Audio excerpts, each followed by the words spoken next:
Domingo 28 de abril del 2013. Asunto inédito 16:14. 4:55. Muchas gracias por las alas. Hace un año, un 28 de abril como hoy, de nuevo, tras 3 años, despertaba en Roncesvalles.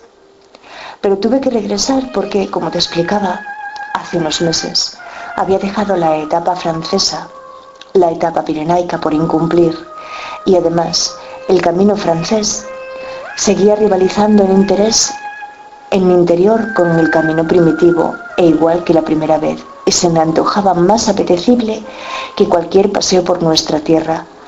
Pero ese criterio comenzará a transformarse ese mismo día, gracias a los hombres inmaduros.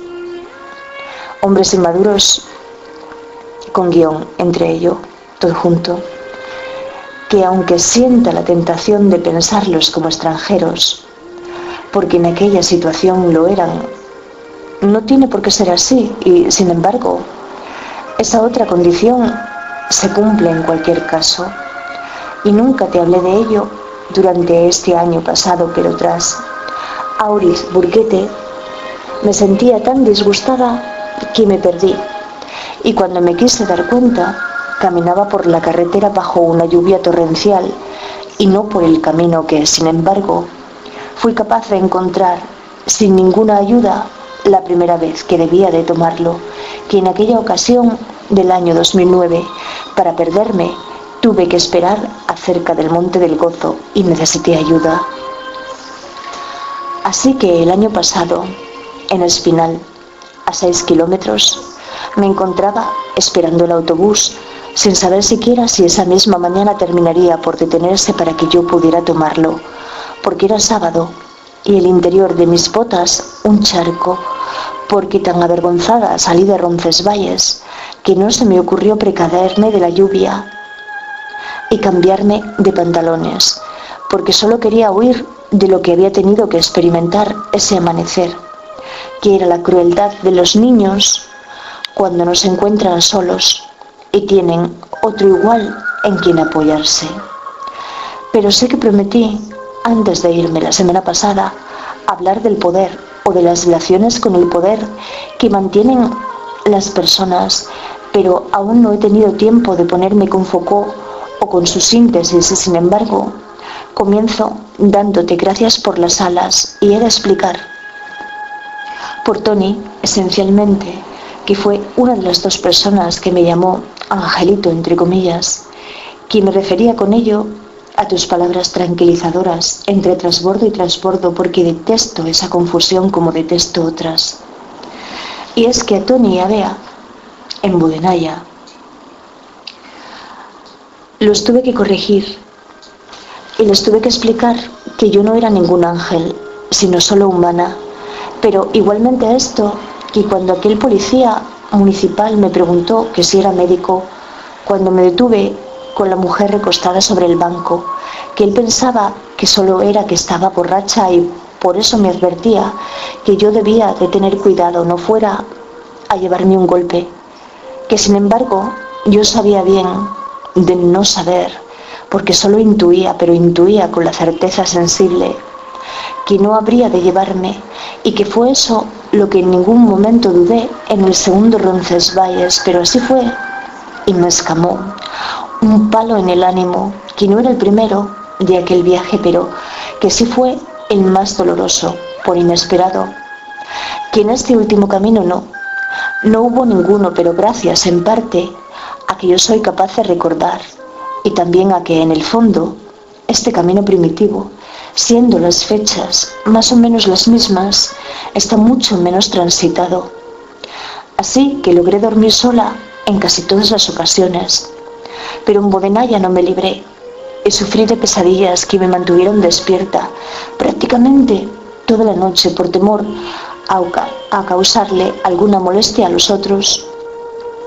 Y lo que sí comprendí esa misma mañana es que lo que mueve a una persona a continuar camino y no detenerse, ni aunque sus ampollas o su tendinitis se lo pida, es lo mismo que nos mueve a aceptar a la primera persona que se cruce en nuestro camino como compañero de vida.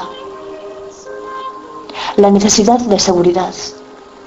Porque yo le digo a Bea, a pocos kilómetros de Tineo, que se ha graduado como enfermera hace 3 días y que no sabe tratarse las ampollas, porque me responde que a eso no las enseñan, y que fue algo que me resaltó y fue algo que me resultó inaudito, que debería de pensárselo, lo de escuchar a su organismo y detenerse si es que su organismo se lo dice. Y ella que me responde que si eso lo hace pierde al grupo, el grupo con mayúscula. Y sumemos hechos. Y primero, el que ella viaja con una joven italiana, pero la que ha elegido, que se siente harta de los italianos, porque ha estado estudiando en Roma y los italianos no comprenden su ironía, pero que en Oviedo, en el albergue, ha conocido a 2 italianos, Ángela una, independientemente del hombre, que también lo era, y del que no recuerdo el nombre, y a Luis, y a José, y a Manuel. Y estamos tan solo a 3 días de distancia de eso, y ya siente que son inseparables.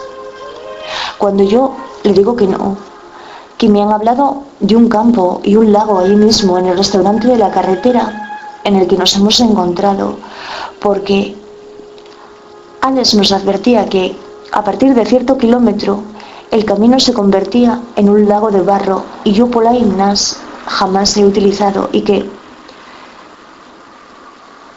seguramente me incline por ir a conocerlo, que entonces Bea se plantea que tal vez caminar como yo camino también sea una opción interesante, que luego no haré eso, que luego les dejaré marchar antes que yo, pero casi inmediatamente me iré detrás de ellos, pero que a 2 kilómetros de Tineo, eso será lo que me obligue a detenerme en la carretera y a esconderme, porque he visto cómo el grupo se ha detenido, tal vez buscando la orientación del oeste, hasta que un coche se ha detenido con ellos, y luego, cuando los ha dejado atrás, se han puesto en marcha, y que yo es cuando te lo digo, que comprendo que lo que impulsa a las personas a unirse a otras personas debe ser el mismo mecanismo biológico, aunque para el común de los mortales eso solo se traduzca en la aplastante necesidad de seguridad,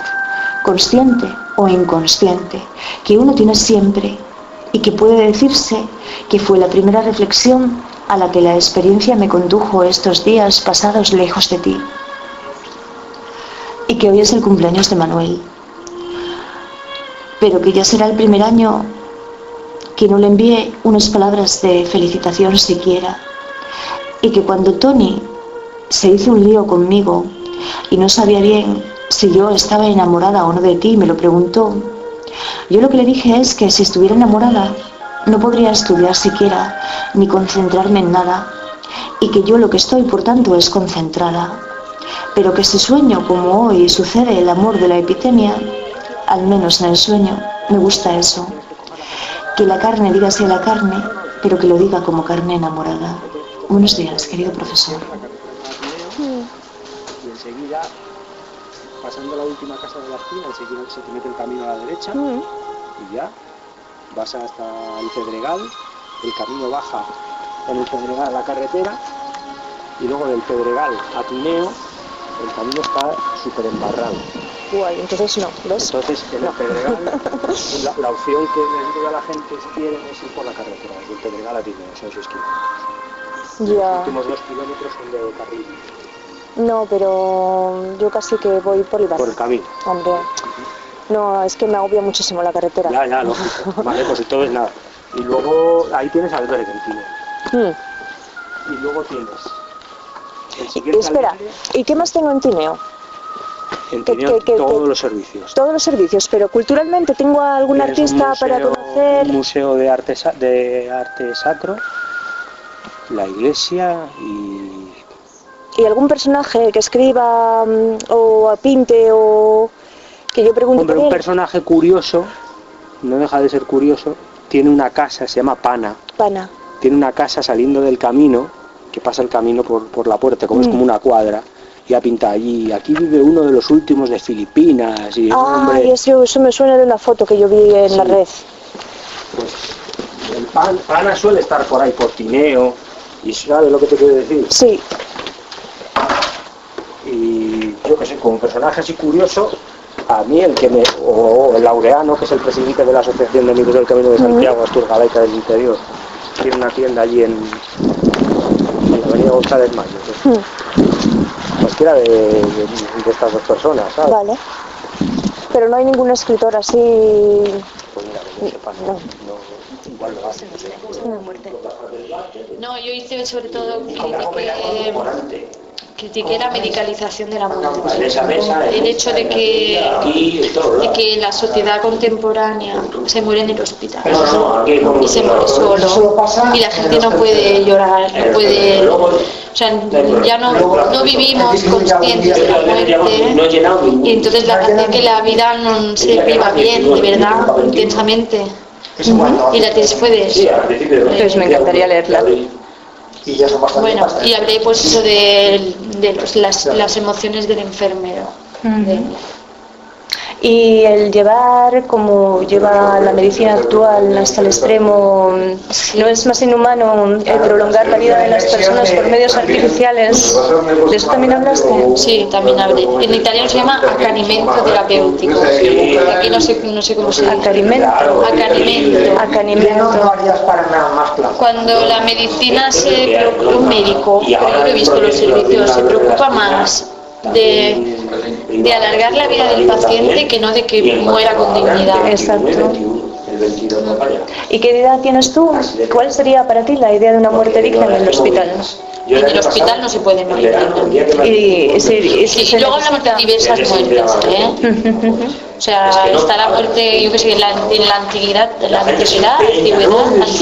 muerte se llamaba o muerte terrorífica, creo que era. Que una es la muerte natural por enfermedad y la otra es que tú mueras en guerra o mueras por accidente o catastrófica. Sí, y eso claro, uno que puede hacer, ¿no? Si te pilla un tren y vas al hospital y mueres, pero hay mucha gente que sabe y incluso que hace años que saben que va a llegar ese día y van al hospital y bueno, y los sedan y menos sientes. No más silenciosa es la muerte, mejor. Porque en realidad ya no es solo una cuestión de evitarte a ti el sufrimiento como persona de la morfina, es que les evitas a ellos el vivir situaciones intensas, traumáticas. O sea, esto lo hacen por las personas, lo hacen para que no haya ruido en el hospital. Ah, qué bueno eso. Pero mira, no tiene mucho chavalería. Me gusta mucho tu preocupación. Es la mía también, ¿eh? No fue la típica atención, porque todos hablaban de la incontinencia urinaria, del uso de dispositivos intrapascular. ¿Y no te planteas traducírmela para que yo la pueda leer? No, o sea, ahora es trabajo, son más de 60 páginas. ¿Y leerla tú? Leerla. Claro, traducirla según la lees. A ver si se van a dejar ahí, ¿sabes? Leerla. Mira, chicos, esto es lo